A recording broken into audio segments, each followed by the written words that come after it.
লড়াইয়ের মাধ্যমে ফ্যাসিবাদের পতন হয়েছে, অশুভ শক্তি অসুরের বিদায় হয়েছে।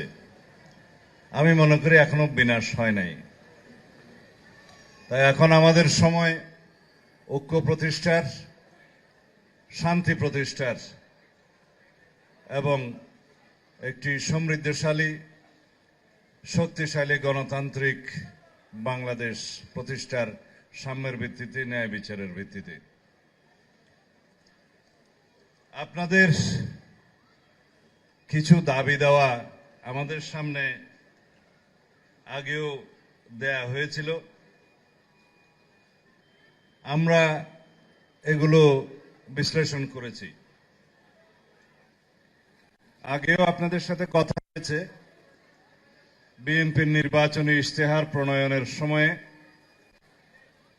আপনাদের নেতৃবৃন্দের সাথে আমরা আলোচনা করে আমাদের নির্বাচনী ইশতেহারে আপনাদের যৌক্তিক দাবি দেওয়াগুলো আমরা ধারণ করব।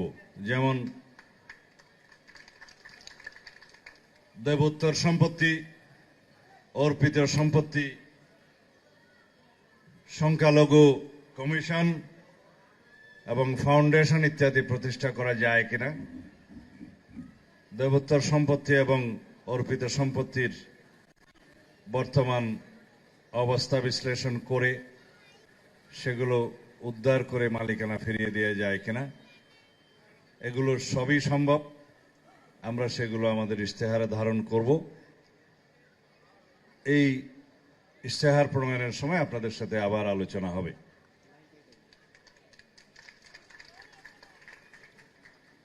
আমরা বাংলাদেশে হিন্দু, বৌদ্ধ, খ্রিস্টান,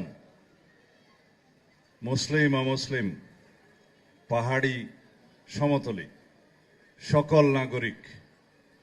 সকল নাগরিকের সমন্বয়ে আমরা একটি ঐক্যবদ্ধ সমন্বয়ের রাজনীতি করি এবং এই সমন্বয়ের রাজনীতিকে আমরা রাষ্ট্র পরিচালনার মূলনীতি হিসাবে গ্রহণ করি।